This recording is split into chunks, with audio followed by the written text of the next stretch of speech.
La Tunisie, aujourd'hui, a tous les moyens pour pouvoir répondre aux différents tourismes. Est-elle en train de le faire? La question originelle serait même, sommes-nous une destination touristique ou sommes-nous encore uniquement une destination hôtelière? Quel atout? Tous les atouts. Moi, je serais tentée de dire quel atout on n'a pas. À part le ski, et encore on ferait du sand skiing, du ski sur la plage, mais qu'est-ce qu'on n'a pas? Pareil, avec d'autres destinations, on a autant ou un peu plus ou un peu moins, mais ce qui est exceptionnel, c'est nous les Tunisiens, avec notre joie de vivre, avec notre capacité de recevoir chez nous, avec notre bonne humeur, avec notre manière naturelle de recevoir. Avec notre manière naturelle d'être, nous sommes un peuple ouvert, nous sommes un peuple qui est curieux, nous sommes un peuple qui allons à la rencontre de l'autre. Il faut une vraie révolution juridique. Il faut véritablement qu'aujourd'hui, il y ait une libération de tout ce potentiel. C'est un gâchis énorme.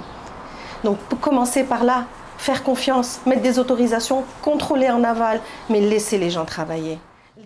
Qu'est-ce qu'on a fait de nos écoles? Qu'est-ce qu'on a fait de l'exportation du savoir-faire tunisien? Aujourd'hui, l'Afrique s'ouvre au tourisme. En quelle mesure on est capable aussi là d'accompagner cette transformation de l'Afrique touristique? Là aussi, c'est encore une autre opportunité. Une pensée à une personne que j'aime beaucoup, qui nous a quittés, qui a dit on a passé 20 ans à construire des 5 étoiles pour les vendre au prix de 2 et 3 étoiles. Et donc, effectivement, à un moment, on a toujours, voilà, on a des hôtels fabuleux avec beaucoup de marbre, mais derrière, quid du service, quid de l'expérience, alors que dans d'autres destinations, c'est juste marcher pieds nus et c'est un chose forbidden, quoi. Monter en gamme, c'est faire monter tout un territoire en gamme. Parce que quand vous sortez d'un 5 étoiles, même si vous amenez le plus bel hôtel du monde et que vous sortez juste à l'entrée et que vous allez trouver soit des poubelles, soit des lumières qui ont cramé, soit des bancs qui sont cassés, soit un chauffard qui va presque vous renverser, soit un taxi qui va être sale et j'en passe, ou un restaurant où on va mal manger. C'est ça, monter en gamme. Monter en gamme, c'est en fait permettre à ce que toute la chaîne de valeur monte progressivement et ensemble avec des priorités qui vont être la qualité, qui vont être la sécurité, qui vont être la bienveillance, qui vont être j'allais dire que ce soit beau, que ce soit esthétique.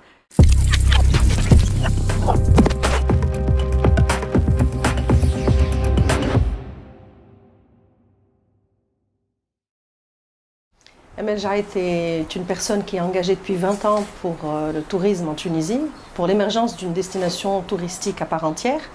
Et j'ai été journaliste spécialisée dans le tourisme. Actuellement, je gère un gîte rural qui se trouve dans l'arrière-pays de Hammamet qui s'appelle Dar Jbal. C'est une maison familiale qu'on a transformée et qui fait aujourd'hui gîte rural et maison d'hôtes.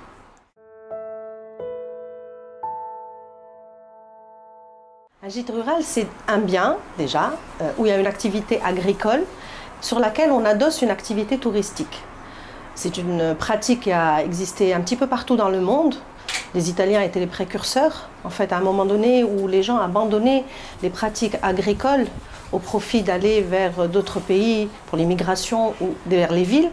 On s'est dit par quels moyens on peut retenir les gens dans leurs terres agricoles pour surtout maintenir une activité agricole, maintenir les savoir-faire, garder en mémoire un petit peu toute la génétique agricole.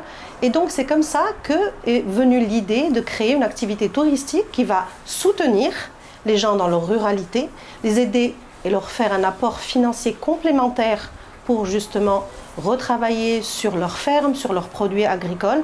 Et c'est comme ça que véritablement plein de destinations se sont détachées du lot des destinations internationales. On cite souvent l'Italie parce que c'est vraiment le fer de lance de ce mouvement, mais la France est tout aussi importante, l'Espagne, le Portugal, le Pérou. Il y a beaucoup d'autres destinations qui ont fait de l'activité agricole et donc automatiquement des terroirs, automatiquement des productions agricoles à forte valeur ajoutée en termes d'identité, un axe de développement touristique. Alors aujourd'hui, un gîte dans la législation tunisienne, c'est un hébergement agricole où on peut recevoir et on donne le gîte et le couvert. Autrement dit, on reçoit des gens pour la nuitée ils peuvent participer à des activités agricoles et on peut déployer une multitude d'activités qui vont aller de l'activité agricole, qui vont aller à la participation par exemple au temps de cueillette. À Darjbel, moi je produis mon propre huile d'olive et donc du coup les gens viennent, récoltent avec nous l'huile d'olive, ils la produisent et on fait des dégustations.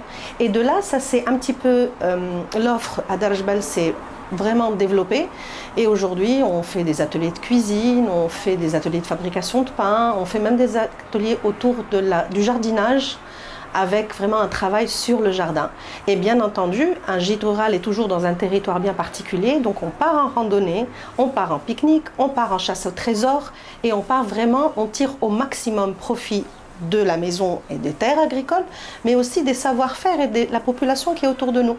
Donc en fin de compte, à Darjbel par exemple, on a une excellente citronnade, on a arrêté de la faire parce qu'il y a un monsieur retraité qui vient d'ouvrir une unité de production de citronnade et de fruits conservés. Donc du coup on a arrêté.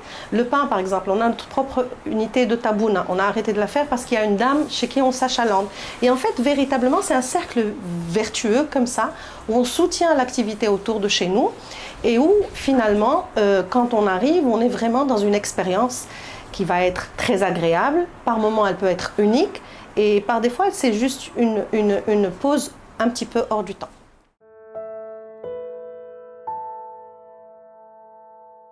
Dans le monde, c'est une évolution. Le tourisme, quand il a commencé vers le début du siècle, n'a rien à voir avec le tourisme d'aujourd'hui. Quand on voit ne serait-ce que la Tunisie, les premiers touristes allaient à la montagne et allaient du côté de Indraham où il y avait pratiquement une cinquantaine d'hôtels. C'est vous dire que le tourisme a commencé dans le nord-ouest avec un tourisme, on va dire, de détente et de fuite, parce que la pratique et le rapport à la mer était très différent au début du siècle. Puis ensuite, petit à petit, effectivement, on a vu la naissance et l'arrivée d'hôtels qui ont commencé à réellement être dans une forme de qualité et d'expérience. Moi, mon papa, pour qui j'ai une tendre pensée et qui nous a quittés il y a quelques années, a été de la deuxième promotion des hôteliers que la Tunisie, que l'État indépendant tunisien a envoyé en Allemagne faire des études. Et il est revenu et il a managé des hôtels, il a fait son propre hôtel.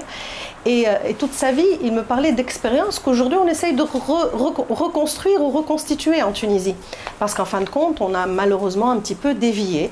C'est vrai que l'épine dorsale dans le monde reste le tourisme balnéaire, l'épine dorsale et l'hôtellerie. Mais rien n'empêche à ce que, avec cette hôtellerie, on développe du tourisme et non pas uniquement de l'hôtellerie. C'est-à-dire qu'une destination, c'est très simple, les gens travaillent et vous remettent la chose la plus importante qu'ils aient, c'est-à-dire du temps qu'ils vont payer au prix fort pour se détendre, pour recharger leur batterie et repartir pour une année très difficile où ils vont travailler. Et donc du coup, c'est un moment précieux, on vient se ressourcer, on vient découvrir, on vient se détendre, prendre soin de soi, bien manger, bien dormir, etc. Donc finalement, c'est un petit bout de vie qui va durer une semaine, qui va durer un week-end aujourd'hui, qui va durer 15 jours en fonction des loisirs que l'on a. On va venir découvrir le Sahara, on va venir découvrir juste la mer, la thalasso, se soigner, etc. Donc ce tourisme aujourd'hui qui correspond en fin de compte à la réponse du touriste ou du voyageur d'aujourd'hui. Et aujourd'hui, le voyageur est indépendant. Aujourd'hui, le voyageur a différents centres d'intérêt. Aujourd'hui, le voyageur prend l'avion plusieurs fois, alors que la moyenne des voyages était de 2 et 3 semaines à l'époque. Aujourd'hui, c'est vraiment des petits week-ends. Il va avoir envie d'avoir son week-end shopping, il va avoir envie d'avoir son week-end clubbing, il va avoir son week-end de golf, etc. Et finalement, le tourisme est un accompagnement de la vie que l'on a, des moyens que l'on se donne pour vivre cet instant de repos, de retraite. Et la Tunisie, aujourd'hui, a tous les moyens pour pouvoir répondre aux différents tourismes. Est-elle en train de le faire? La question originelle serait même, sommes-nous une destination touristique ou sommes-nous encore uniquement une destination hôtelière? Alors oui, faire tout et n'importe quoi. Vous m'auriez posé la question il y a peut-être 10-15 ans, j'aurais été beaucoup plus rigoriste. Aujourd'hui, j'appelle à ce que tout le monde fasse tout et n'importe quoi et qu'en fait, petit à petit, les choses vont se clarifier. Petit à petit, le marché va réguler. Petit à petit, aujourd'hui, quand un professionnel fait une erreur, il la paye très cher. Parce que quand il fait une erreur, les réseaux sociaux, les plateformes d'appréciation, les centrales de réservation sont aujourd'hui des moyens de contrôler la qualité. Et j'en passe. Donc oui, il faut laisser les gens faire leurs propres dents. Moi, je suis journaliste, j'ai rien à voir avec la gestion d'un gîte rural. Et pourtant, j'ai fait des bêtises et aujourd'hui, j'y passe le plus clair de mon temps. Et j'adore ce que je fais. Et je pense que les gens qui viennent à Dar Jebel passent un excellent moment en ce sens-là.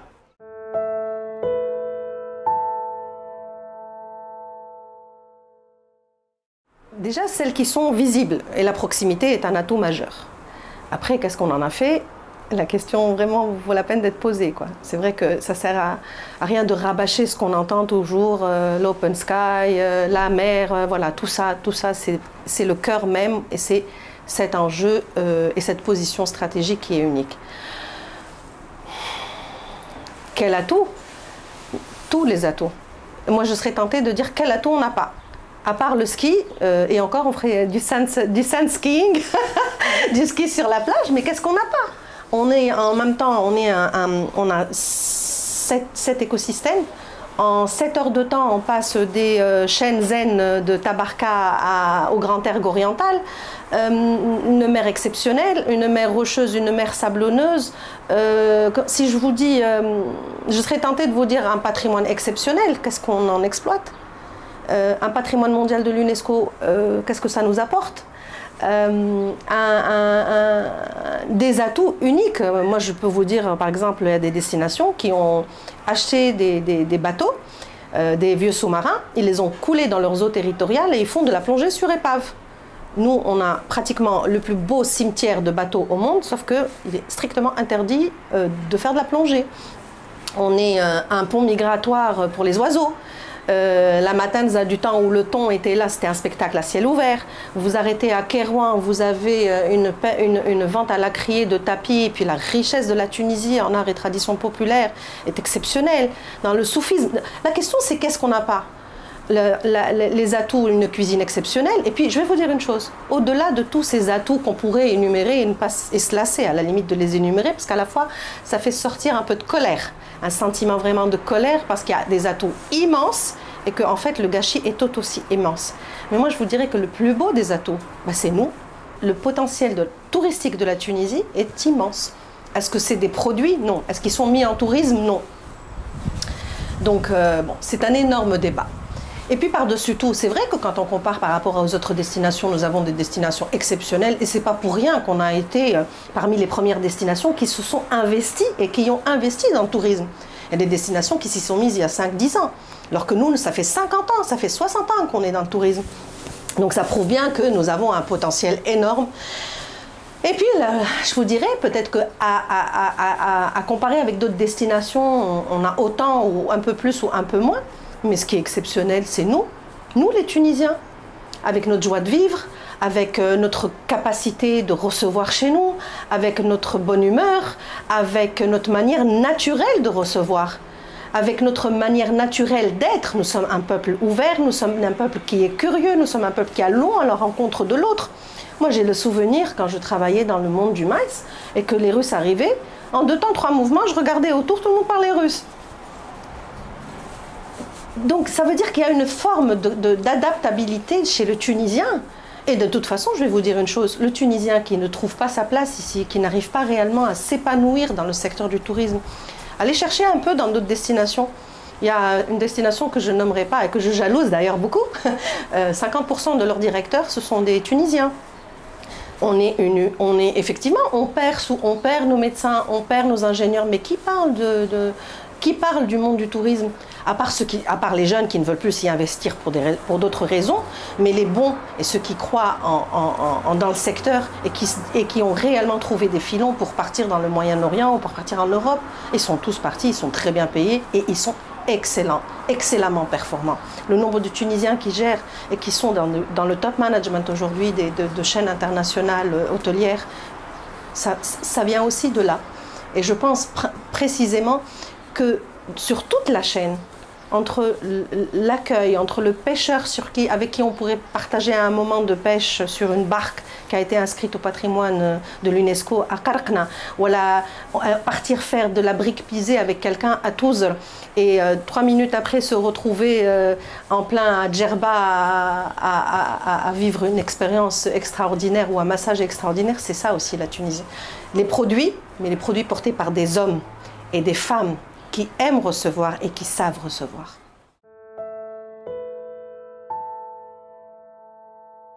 Libérez-nous.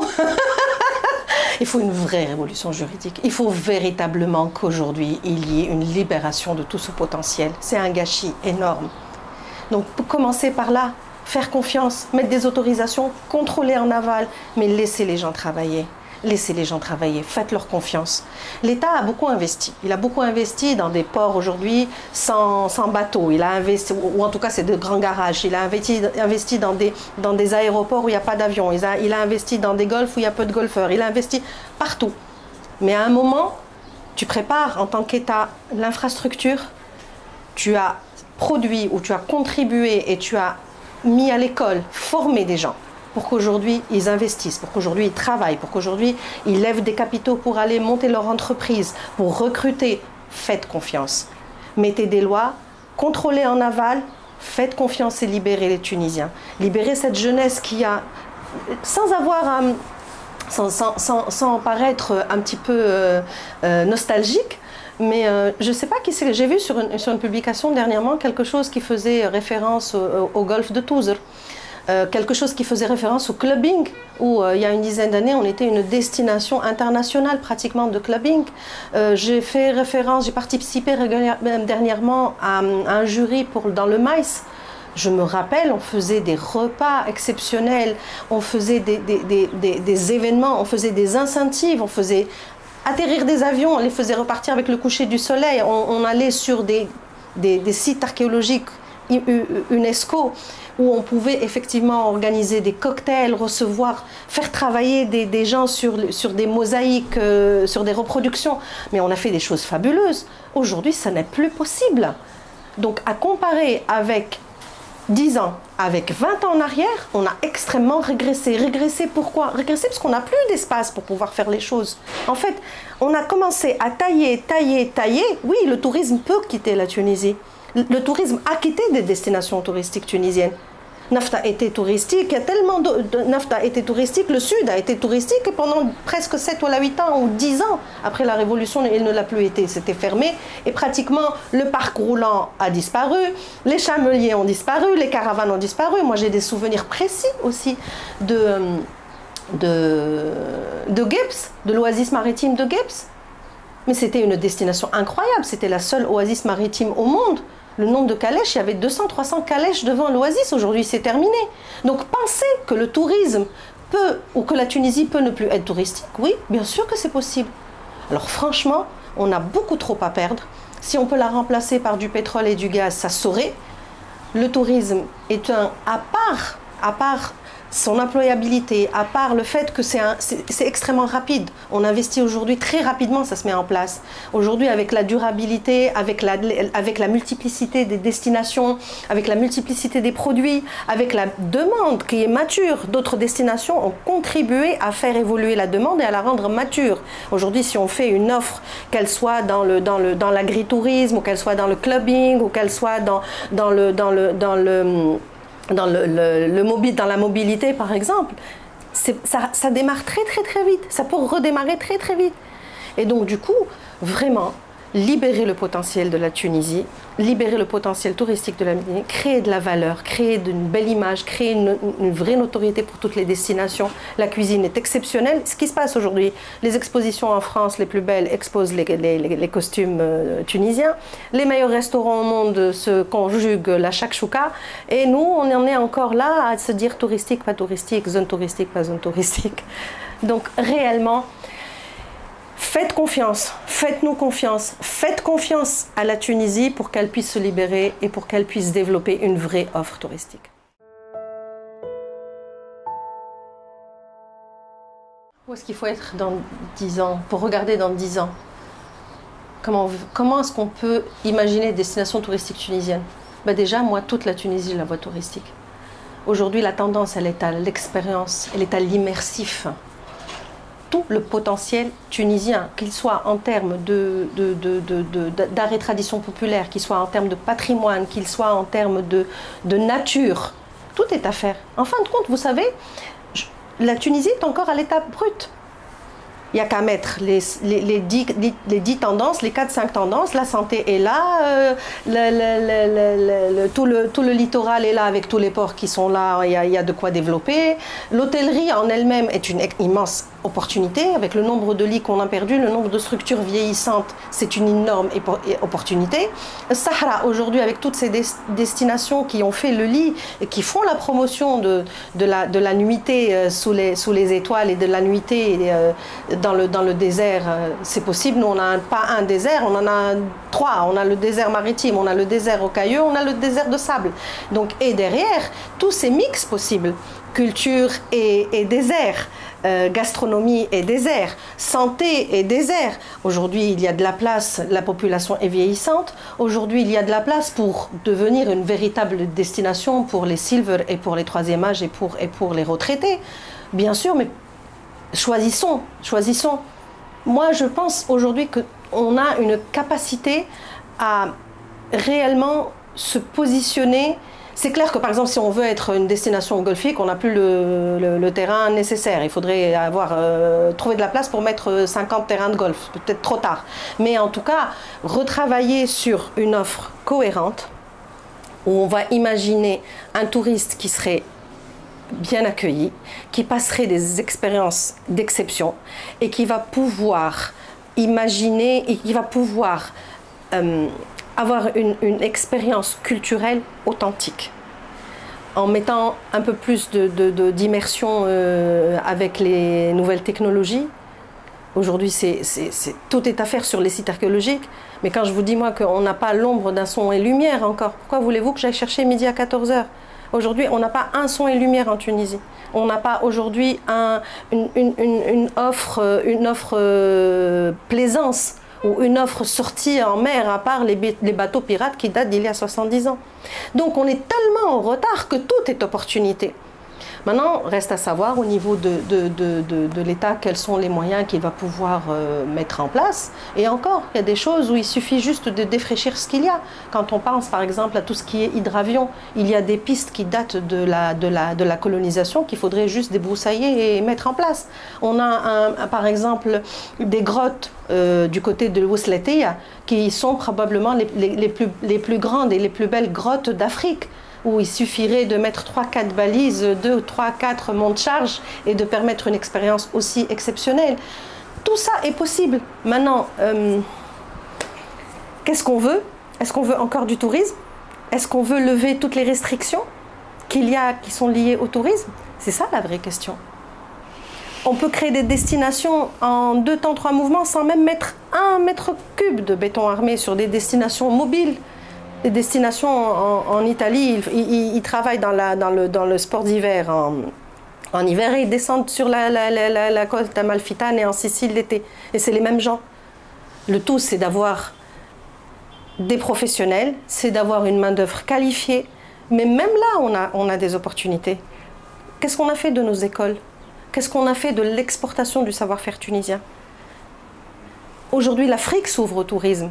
En quelle mesure on est capable aussi là d'accompagner cette transformation de l'Afrique touristique? Là aussi, c'est encore une autre opportunité.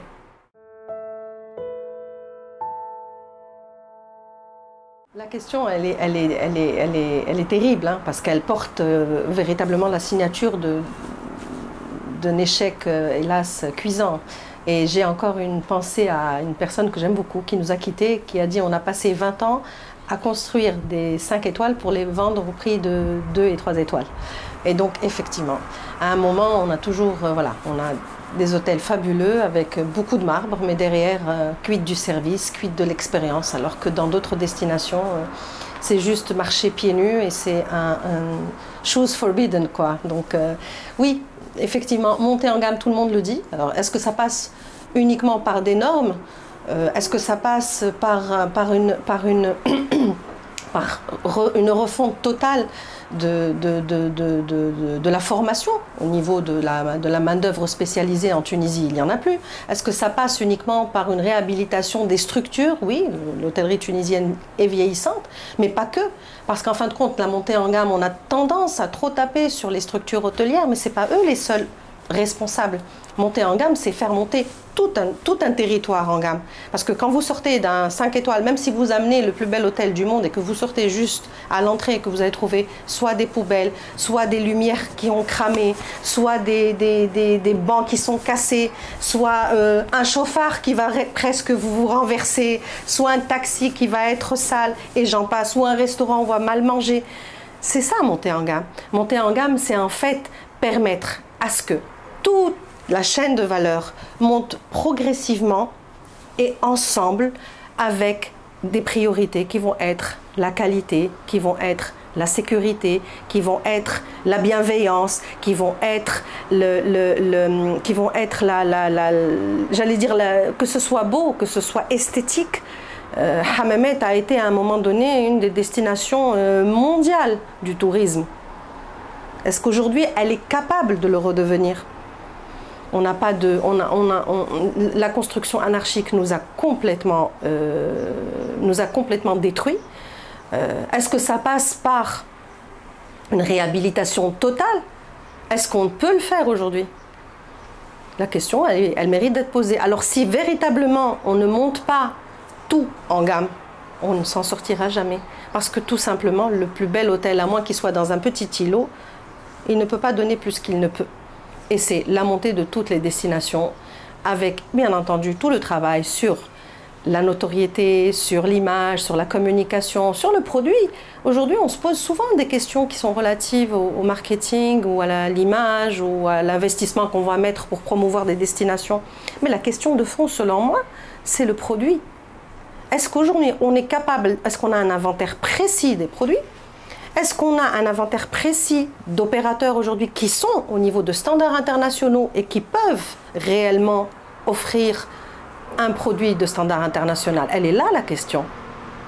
Parce que ce qui se passe par exemple depuis la Révolution, c'est qu'il y a une arrivée énorme d'opérateurs qui vont être dans plein de domaines, qui vont être dans le terroir, qui vont être dans l'animation, qui vont être dans l'expérience, qui vont être dans l'artisanat, ils sont très nombreux, fort heureusement, mais ils ne sont pas suffisamment formés, ils ne sont pas suffisamment organisés, ils ne sont pas suffisamment visibles, ils ne sont pas suffisamment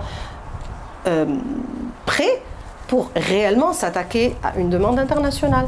Moi, dernièrement, je l'ai fait à mes frais. Par exemple, dans ma maison, où je pensais que j'étais suffisamment, entre parenthèses, au vrai sens du mot, et ben, le jour où j'ai eu une clientèle internationale, mais d'une exigence énorme, je me suis rendu compte des limites de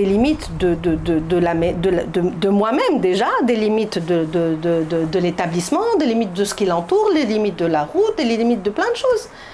Et donc, je pense que là, il faut vraiment qu'on se pose des questions par rapport à ça, parce que ça va aller de la nuisance sonore à même un vendeur, on va aller acheter un souvenir et où ça va être ou de l'arnaque ou de la mauvaise qualité. Par rapport à l'inventaire de ce qui existe. Et si on se met à faire l'inventaire de ce qui n'existe pas, alors là, on s'en sort plus. Si vous faites le plus bel hôtel du monde, si entre-temps, le monsieur veut acheter une rose rouge à sa femme et lui offrir pour faire sa demande de mariage, ou juste lui offrir un... Je ne vous parle pas d'un bijou, je vous parle juste d'une rose. Allez la chercher, la rose. Comment vous allez faire? Donnez-moi le nombre de destinations où vous allez pouvoir demander une rose, et c'est pas une bouteille de champagne, ou là c'est pas un tour en hélicoptère, et si ce n'est pas un yacht pour faire une demande de mariage. Dernièrement, j'ai reçu une demande d'une personne qui m'a dit, écoutez, voilà, on cherche un endroit pour faire une soirée, et le montant était astronomique, mais il nous faut une garantie où on peut rester jusqu'au matin. Je dis, regardez, si vous trouvez la garantie, passez-moi le filon, parce qu'en Tunisie, personne ne peut vous garantir ça. Il y a une loi, et cette loi, elle dit telle heure, et donc on ne peut pas. Donc, à moins d'avoir une autorisation exceptionnelle, et je vous souhaite du courage, mais on ne peut pas.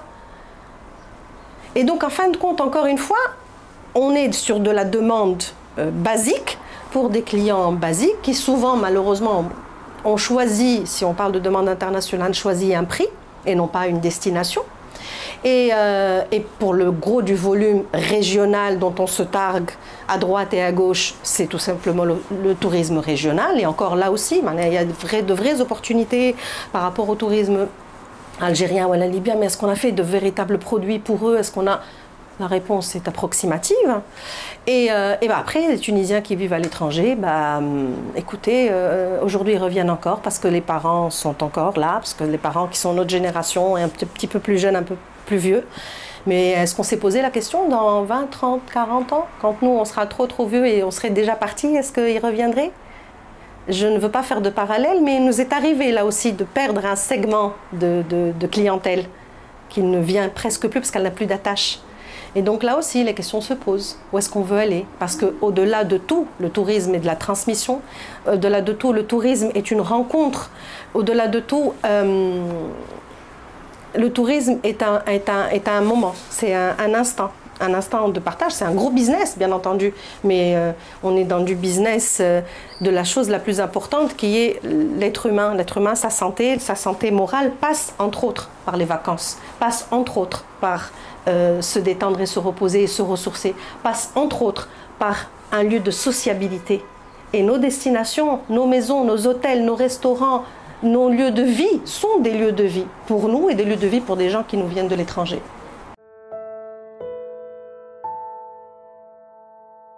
Je pense très simplement que le tourisme est un énorme portail dans lequel on va rentrer par plein de billets. Moi, ma fille, elle est ingénieure, elle a envie de construire, transformer des hôtels troglodytes en hôtels. Mon neveu, il est restaurateur. L'Echor, il est designer et il veut faire des uniformes pour... Bref, tout ça pour dire que c'est un énorme portail dans lequel on s'engouffre par toutes les compétences. Aujourd'hui, le tourisme a besoin de tout le monde. Le médical, ça marche, les ingénieurs, ça marche, la petite main-d'œuvre, ça marche. Donc, bien au contraire, la question, elle n'est pas comme ça. La question, c'est comment accompagner tous ceux qui sont dans divers domaines et essayer de faire une force immense localement et investir dans une révolution touristique tunisienne. C'est ça la vraie question. Comment en laissant les gens travailler, en leur permettant d'organiser des événements. Par exemple, moi je vois le nombre de jeunes Tunisiens qui sont des jeunes Tunisiens restaurateurs, qui vivent en Tunisie ou qui vivent à l'international.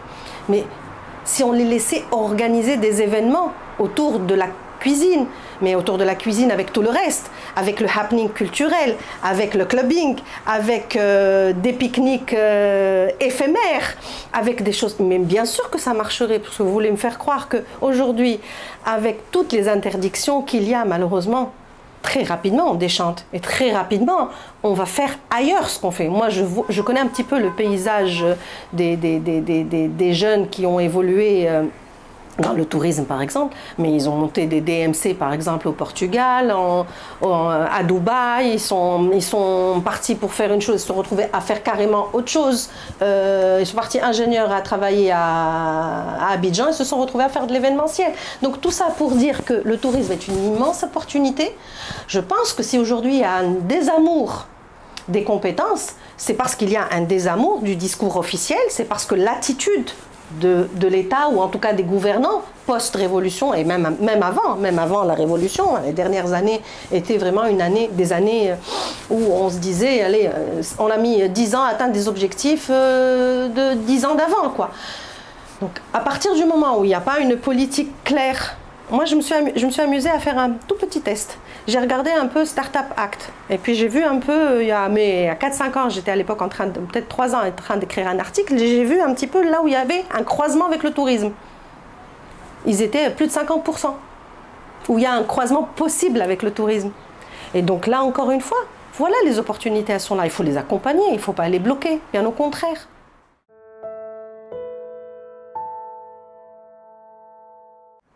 Je pense qu'aujourd'hui, les destinations sont en forte demande. Nous sommes en forte demande de créativité, d'innovation, de travailler ensemble. On a un besoin énorme de faire connaître ce pays comme nous l'aimons et comme nous savons seuls le présenter. La Tunisie, elle a besoin de tourisme, nous avons besoin de tourisme et nous avons par-dessus tout, ensemble, un beau pays à défendre.